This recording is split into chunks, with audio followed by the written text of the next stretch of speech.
O hindi na po nakatiis mga kababayan ang mga barangay captain sa Batangas na tila dumaranas po ng diskriminasyon ayon kay Congressman Libiste.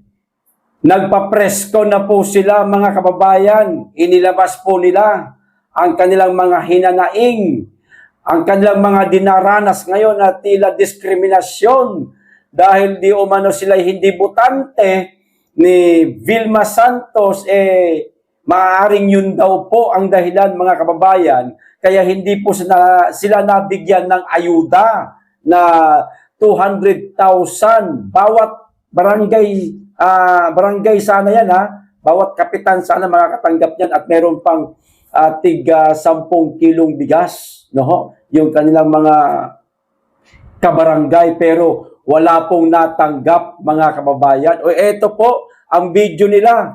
Panoorin po natin. Basahin ko lang po muna itong mga naging caption ni Congressman Libiste para mas madali po nating maintindihan ang ibig pong sabihin ng kanilang ginawang press con. O eto, panoorin.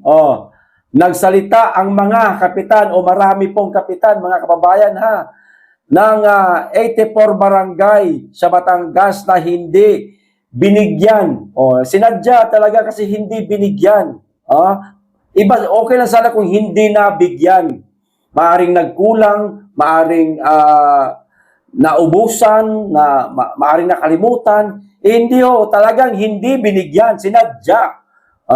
Hindi binigyan ng 200,000 pesos sa bawat barangay makikinabang noong April 24, mga kababayan. Panukala po ito ni Junior Bangag na magbibigay di umano sila ng 200,000 bawat barangay para sa ayuda, mga kababayan. Pero may kinikilingan sila.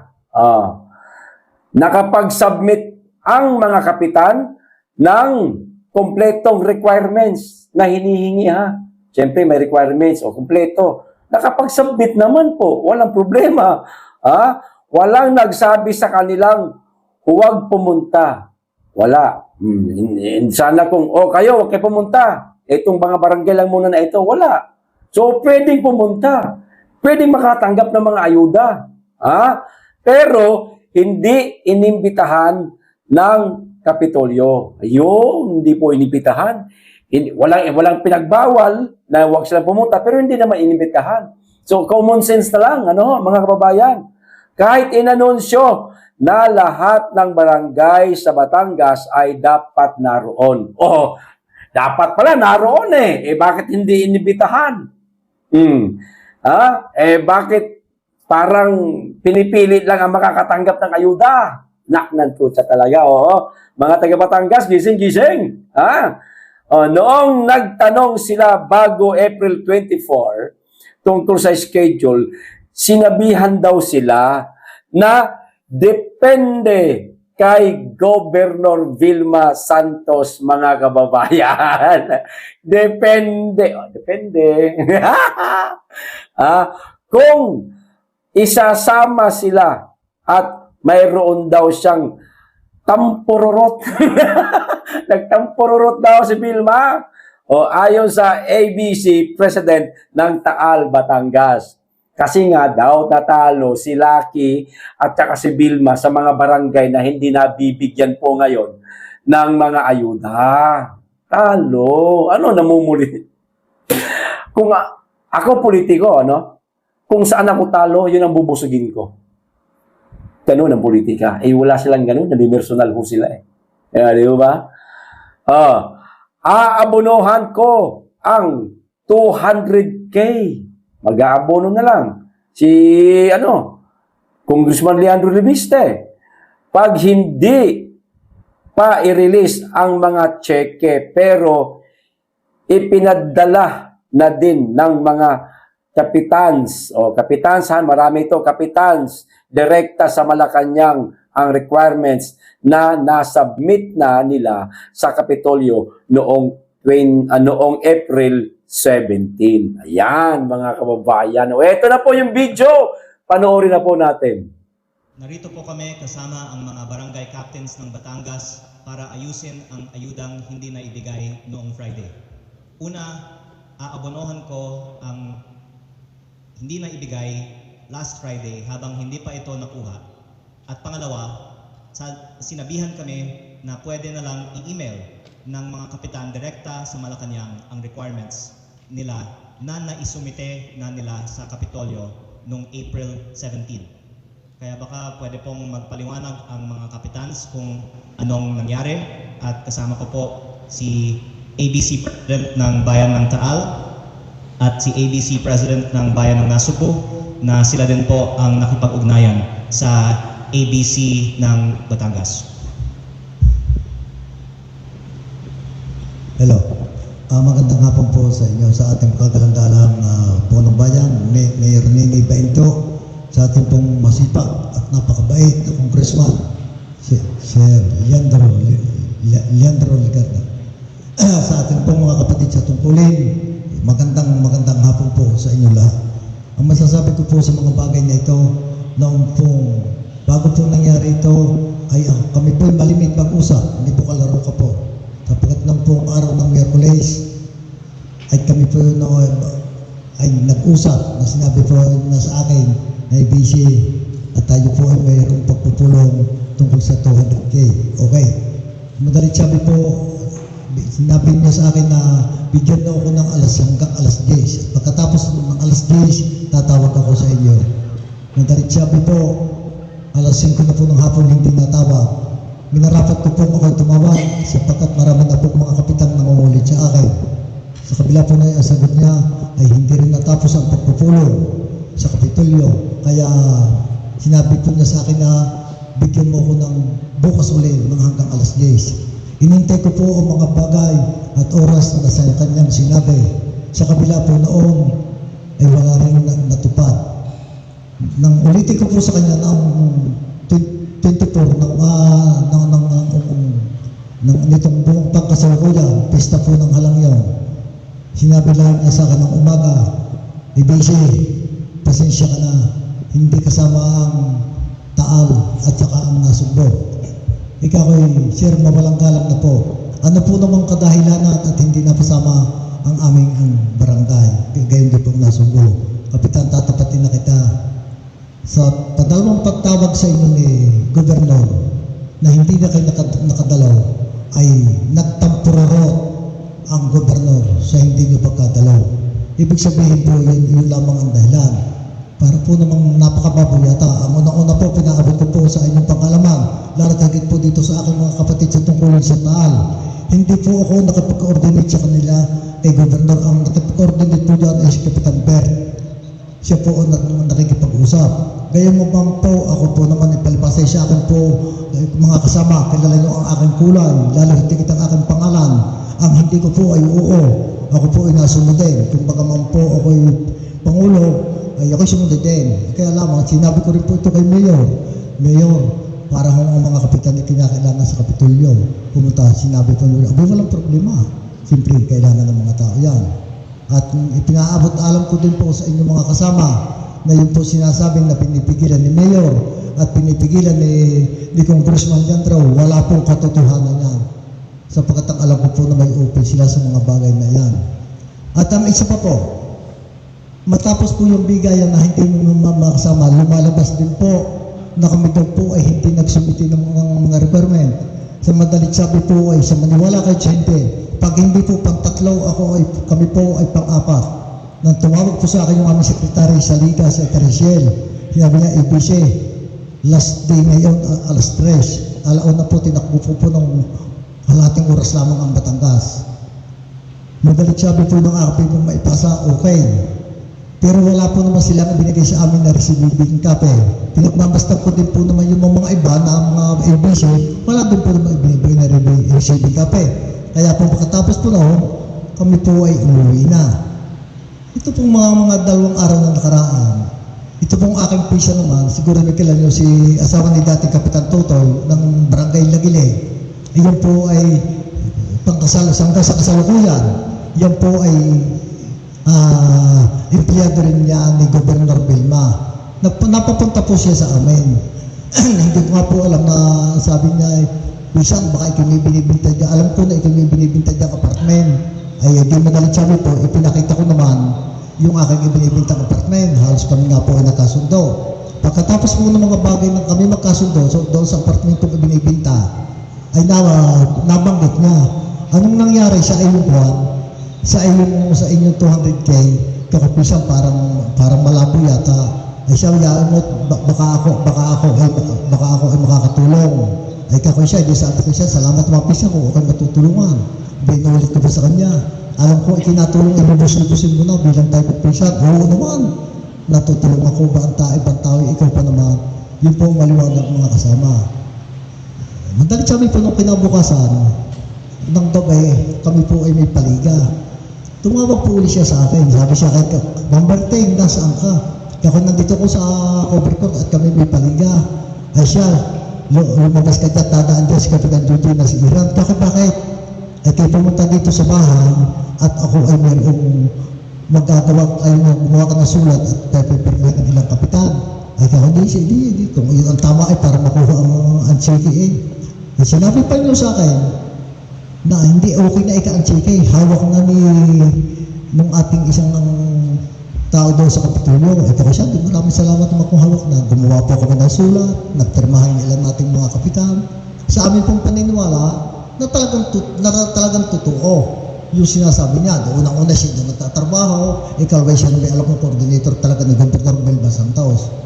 Subalit siyang ganun sa mga pagkakataong ito, wala pa rin itong nagaganap na katotohanan. Yun po ang maliwanag mga kasama na parang nalabas pa na wala nang parang nangyaring chike, ikaw ito. Pero sana naman, paniniwala ko naman hanggang sa mga oras na ito, dadating at dadating. Hindi nga lang, sabi nga di Bukal Report noon, hindi lang po ang masabi kung kailan. Yun po ang maliwanag mga kasama. Yun po ang buod na pangyayari. Kaya yun po ang aking sinabi, yan po ay walang dagdag at walang kabawas-bawas. Yes, sir. Ito.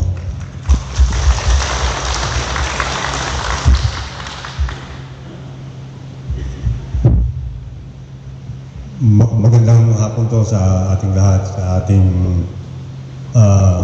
mahal na Congressman Leandro Ligarda Legiste at sa ating Mayora Bainto at sa lahat ng mga kapitan na lubos na nalulungkot dahil nga sa usapin ng 200K na inaasahan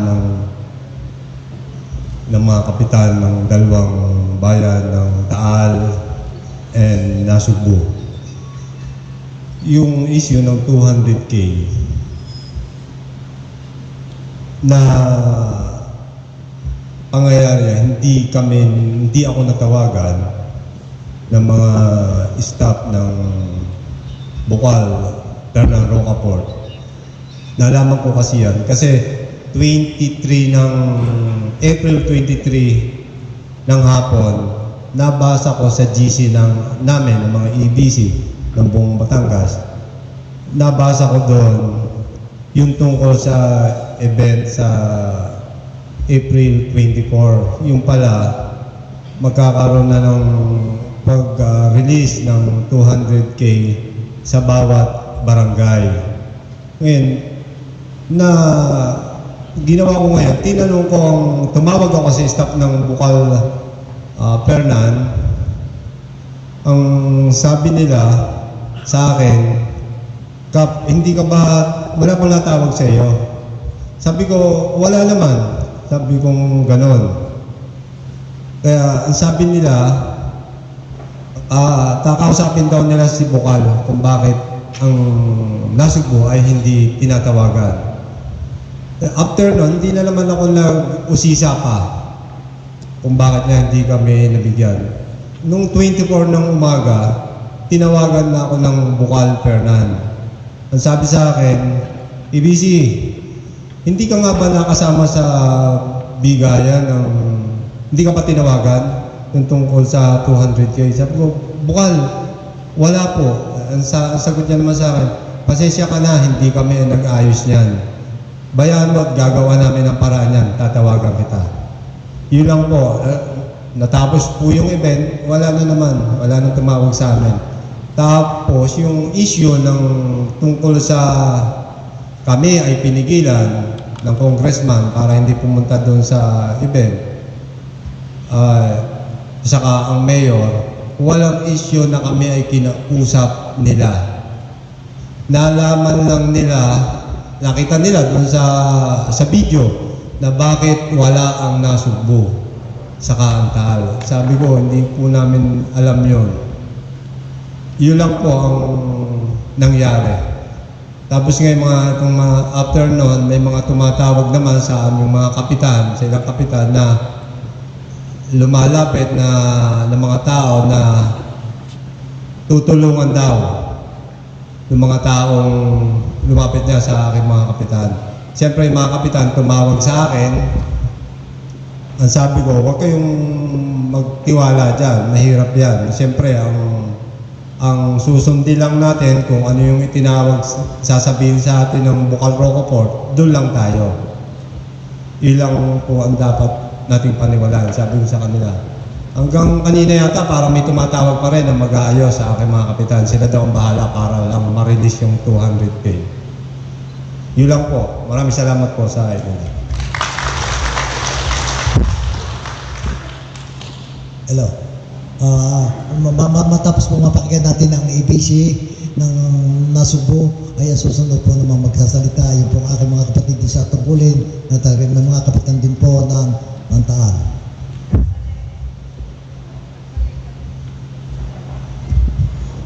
Magandang tanghali po sa ating lahat, kasama natin sa katungkulan.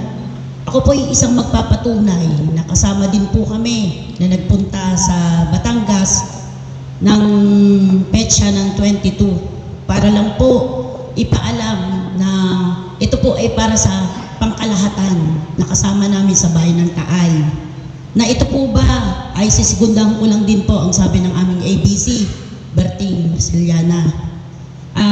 Sa katotohanan na ito ay maraming mga nagtatanong na mga kabarangay namin, mga estudyante, magulang, na umaasa sa sinabing pinangako ng ating presidente na ito ay mabibigyan.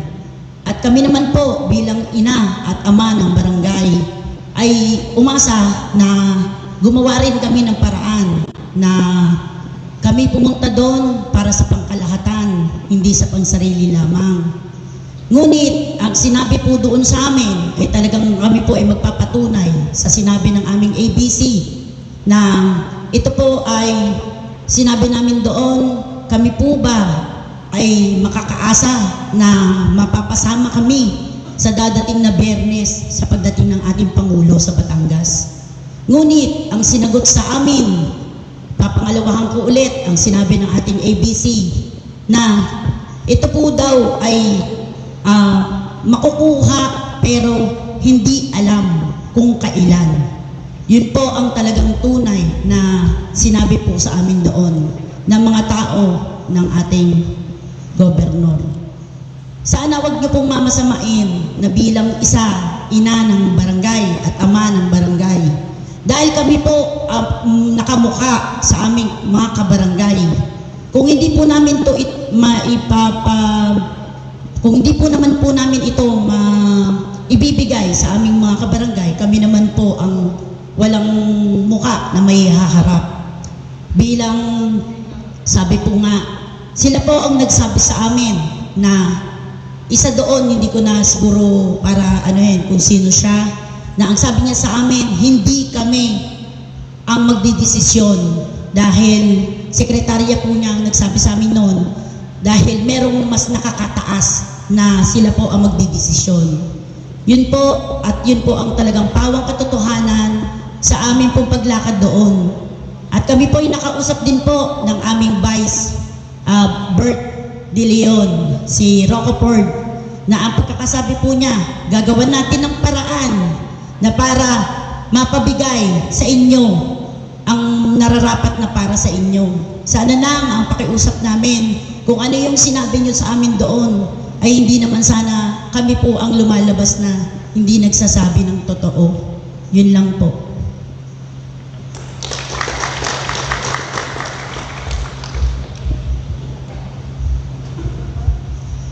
Isang mapagpalang hapon po sa ating lahat, sa ating punong bayan, Mayor Attorney Nene Mercado Bainto, ma'am, sa ating Congressman ng 1st District, Congressman Leandro Ligarda Libiste, sa aking mga kasamahan ng mga kapitan na naririto ngayon.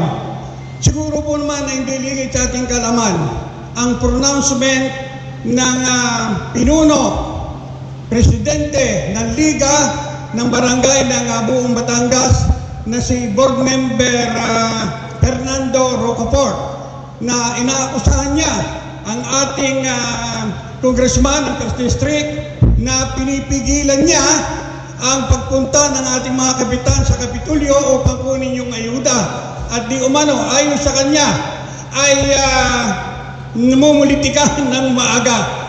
Pero sa tingin ko naman ay napakalayo sa katotohanan ang sinasabi ni board member. Kontra doon sa sinabi ng ating ABC na siya mismo ang nakasaksi na tampo dahil sa dalawang patawag ni Governor ay hindi nakapunta ang mga kapitan ay tampo. Kaya positive na talagang tampo, kaya siguro tayo ay hindi pinatawag.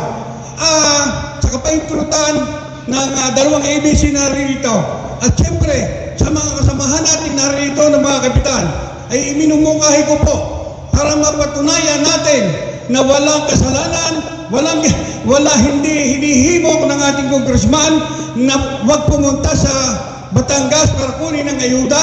Ay aking pong minumungkahi na sana sa pagsangayon ninyong lahat ay maimbita lahat sa Kongreso itong 84 na ABC kasama na mga kapitan upang patunayan na ang ating congressman ay walang sinasabi na huwag pumunta sa Batangas para wag kunin ang ayuda. So yun lamang po at maraming salamat sa inyo lahat.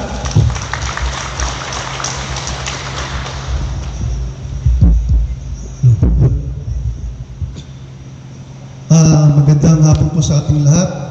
Sa ating pong minamahal na Mayor Nene Bainto, Mayor ng Taal, sa ating Governor, sa ating Congressman na si Congressman Leandro Ligarda Libiste, sa ating mga ABC, sa lahat ng mga kapitang nandito at mga bisita. Magandang hapon po sa ating lahat. Ito po tungkol sa 200K na sinasabi ng gobyerno ni BBM. Ito po, nung nalaman po, hindi lamang po sa bayan tal, siguro buong Pilipinas, talaga naman po medyo nagpaalad ng damdamin ng mga kabataan. Dahil nga po, biro mo, yan po ang 100,000 diyan ay para sa educational. Dito tuwan-tuwa na po mga bata. Saka magkakaroon pa po ng counting project na kung ano man sa 100. Natuwa po ang lahat ng barangay. Ito nga po, yung katulad sa amin, sa Barangay Tierra Alta, nasabi ko na nga po ito sa mga magiging recipient ng 100K educational assistance. Tuwang-tuwa po ang mga bata. Kaya naman po, yung pangyayaring ito ay talagang medyo malungkot. Dahil nung pong time na magkakaroon na po ng payout o pag-release ng cheque sa Kapitolyo ng Batangas, medyo nalungkot po kami po mga taga-bayan ng Taal, mga kapitan. Dahil nga po, nalaman po namin na hindi raw kasali ang bayan ng Taal, kasama po ng bayan ng Nasugbu, na hindi mapapasama sa payout. Hindi nga ho namin malaman kung anong dahilan. Kaya ang ginawa po namin, kahit papano po, gumawa po kami ng ika ngayon, nung kami nasa panic mode, kami po ay nag-usap-usap ng ibang mga kapitan at tumanap po kami ng solusyon. Ang amin pong napag-solusyonan magpunta po kami ng Kapitolyo para amin pong itanong kung ano man po ang nararapat na gawin, kung paano namin makukuha yung 200K na yon. At bilang respeto naman po, bago po kami nagpunta sa Batangas, Kapitolyo, kami po muna humingi ng basbas sa aming mayor. Nene Bainto. Siyempre po, bawat galaw namin, kailangan malaman muna ng aming mayor na kami, mayor, may lakad po kami pupunta doon. wala naman pong atubili, wala naman pagka-atubili na sabi, sige, magpunta kayo at payan naman para sa kapakanan ng ating mga kabataan. Madalit sabi po, wala naman sinasabi sa amin si Mayor na huwag kayong pumunta. Nagpunta po kami dahil may basbas po ni Mayor, pinapunta po kami. Yun nga po, kami ngayon nagpunta doon, nasabi na gagawin nga po ng paraan na yan po sa lalong madaling panahon ay mapapabigay ang inyong iyan. Kaya nga lang po kami po nalulungkot dahil hanggang ngayon wala pa pong naibibigay. Hindi po namin malaman kung ano po ang gagawin namin para ma-release yung 200K na yan. Samantalang yan naman po yung na-pronouncement po ng gobyerno na para sa lahat buong Pilipinas. Yun lamang po, pinapasubalihan ko lamang po na hindi naman po kami pinipigilan ng aming congressman, lalo na tigit po ng aming mayor. Yun lang po, maraming salamat po sa inyo. Isang magandang mapagpalang hapon po sa ating lahat at syempre po sa ating kagalang-galang Congressman Leandro. Ang isa lang naman pong issue dito ay yung hindi po kasi kami nakasali sa imbitasyon po sa release on the April 24. So, ang karapit bayan namin, naka-receive po ng text from the OPG daw na may release na po on April 24. So, in fairness po sa aming mga kapitan, yan po yung matagal na na-prepare po namin ng aming mga documents. Nakapag-comply po kaming lahat, and then we were able to submit. At napakalaki po ng sakripisyo rin dito at hirap ng mga secretaries namin. So, naisubmit po namin lahat po yan. So, ang amin lang pong pinagtatakhan dito, syempre, yan naman po ay national. Alam na po ng kapakalahatan ng aming mga kabarangay. Wala po kaming na-receive na invitation na kami po ay makakasama on 24. So, kami po ay nagkasundo, ang mga kapitan, nagpunta po ang ilan sa amin last April 22, doon po sa Kapitolyo, at maraming salamat naman po at magandang pagtanggap sa amin. Kaya lang po, ang tinanong namin po dito ay bakit po hindi kasama ang Taal? Ang makakasagot na lang daw po niyan ay yung OPG. So, maghintay na lang po kami ng kasagutan from them. So, kaya lang po, ang nakakalungkot po dito habang nanonood kami sa mga videos na nakaka-receive ang lahat ng kabarangay, kami po ay walang nare-receive. Hindi naman po ito para sa aming mga kapitan.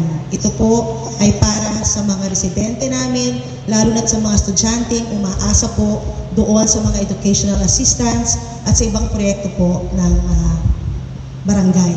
So, ang amin lang po dito ay sana naman po ay maibigay pa rin po sa amin yung 200,000 kasi po marami po ang makikinabang po dito at maraming salamat.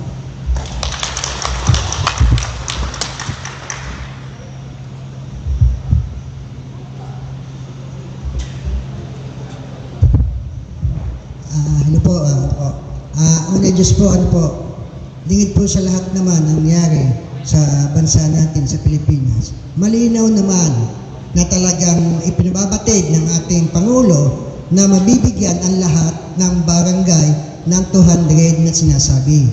So, hindi naman tayo mga bata pa para tayo ilinlangin o yabangin. Tayo po na may nanunungkulan lang para sa ating kanya-kanyang barangay. Kaya ano po bang dahilan para tayo paglaruan pa? Mabuti nga lamang na andyan at may nagtataguyod sa atin, unang-una ang ating congressman na si Sir Leandro Legarda Libiste. So, kaya sa nakikita natin, huwag naman saan tayong gawin pang gagong taga Batangas. Tayo na may bababait na tao, handang makipagtulungan. Alam, masakit sa ating damdamin, tayo nanunungkulan ng totoo. Huwag naman natin tayo pagamit pa. So, salamat sir sa inyong pamumuno at kayo dumating dito sa bayan ng Batangas. Nawa, bigyan pa kayo ng mahaba pa buhay at nang sa ganon, ang bansang Pilipinas ay maging totoo sa takbo ng panahon at maging lingkod bayan ang lahat na maaaring maglingkod dito sa bansang Pilipinas. Maraming salamat po sa ating lahat.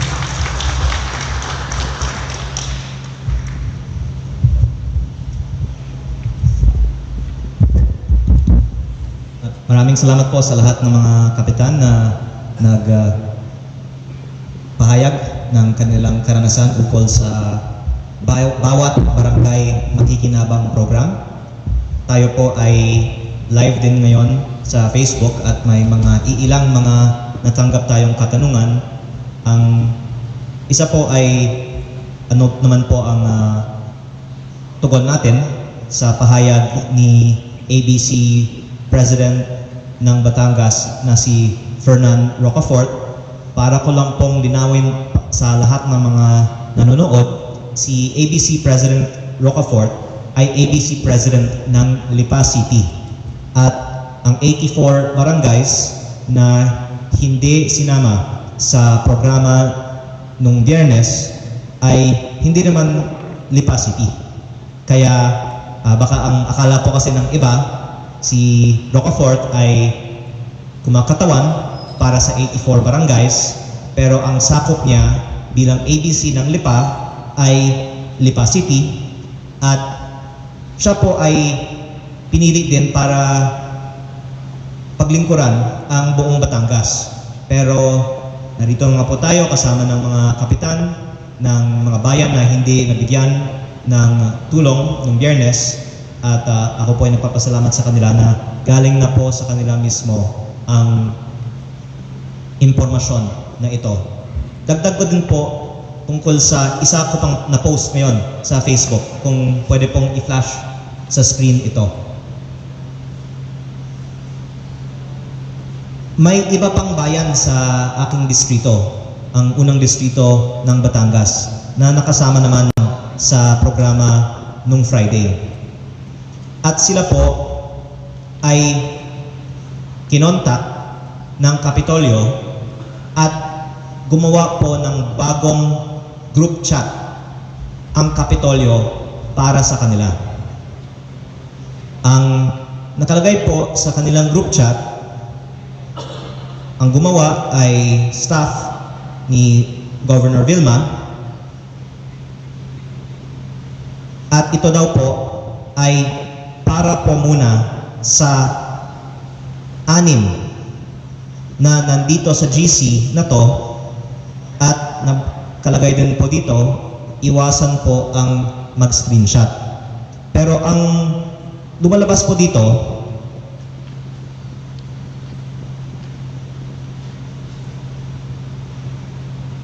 talagang hindi isinama ang dalawang bayan sa programa noong Biyernes. At nais ko lang pong malaman bakit hindi sila isinama. Meron din pong nagsabi na baka hindi kumpleto ang naisumite ng mga bayan na ito. Actually, meron din pong ibang komunikasyon ang Liga ng Barangay ng Batangas tungkol sa submissions ng mga barangays ng bawat bayan. At sa komunikasyon na ito, nakalagay doon na kumpleto ang submissions ng mga barangays ng Nasugbu at Taal. Ang 84 barangays ay nakapag-submit na ng kanilang requirements noong April 17 pa.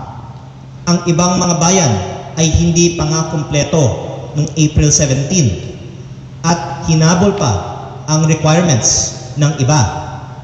Pero ang mga kasama natin ngayon ay mismong pumunta ilang beses sa Batangas City para isumite ang kanilang mga requirements, at in fact, meron din resibo ang ating mga barangay officials patungkol sa submission nila ng requirements sa Kapitolyo. Kaya nais ko lang linawin lahat nito para lumabas po ang katotohanan. Dahil ba hindi na isumite ang requirements, kaya itong 84 ay hindi na isama? Hindi po totoo. Dahil yan nga po ay may komunikasyon nga na sila ay nakapagsumite bago pa ang iba. Isang linggo pa bago ang April 24. Meron bang pumigil sa kanila?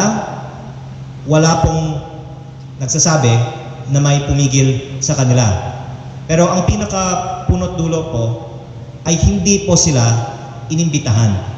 At ayon po sa pahayag ng iilan sa ating mga kasama, nung nagtanong sila, sinabihan pa sila na hindi sila kasama sa April 24.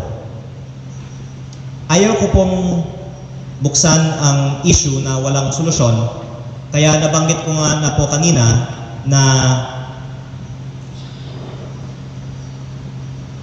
ang ating mga kasama dito ay magsasubmit na ng kanilang mga requirements direkta sa Malacanang kung saan nanggagaling ang pondong ito. Siguro naman hindi dapat magtagal pa ang pag-release ng mga cheque, at ito po ay ipinangako na ibigay sa lahat ng 1,078 barangays ng Batangas last Friday. At habang naghihintay ang ating mga kabarangay, ipinangako ko din po sa kanila na aabonohan ko na lang po ang ayudang ito dahil nahihiya naman po ako sa kanila na may ipinangako para sa kanila, nag-expect po ang kanilang mga barangays, ayaw ko pong maapektuhan ang kanilang mga barangays. Pero beyond solving the issue for the 84 barangays, sa tingin ko po kailangan solusyonan ang issue na ito para sa kaalaman din ng buong bansa.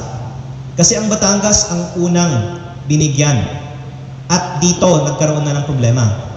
Paano pa sa ibang mga probinsya?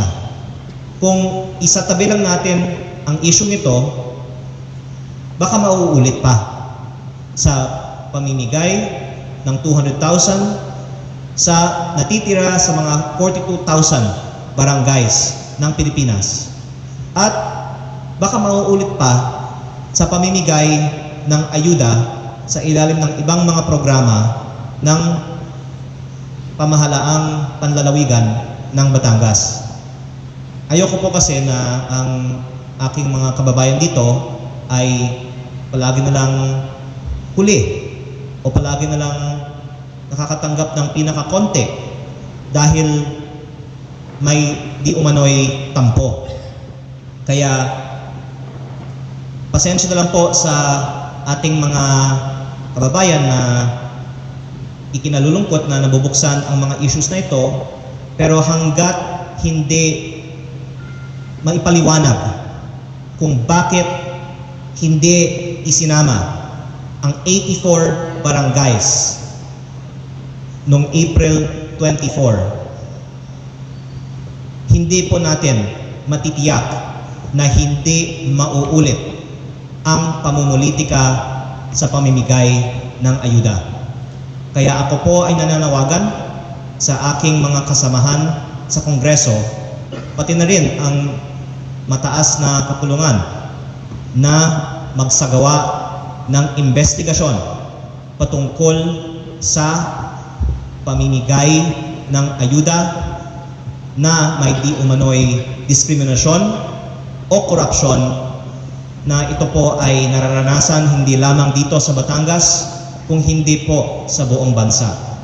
Kaya ako po ay nananawagan, Kongreso, Senado, mag-schedule po sana kayo ng pagdinig patungkol sa diskriminasyon sa pamimigay ng ayuda para matiyak natin na hindi mauulit ang ganitong klaseng diskriminasyon sa pamimigay ng ayuda muli. Maraming salamat po.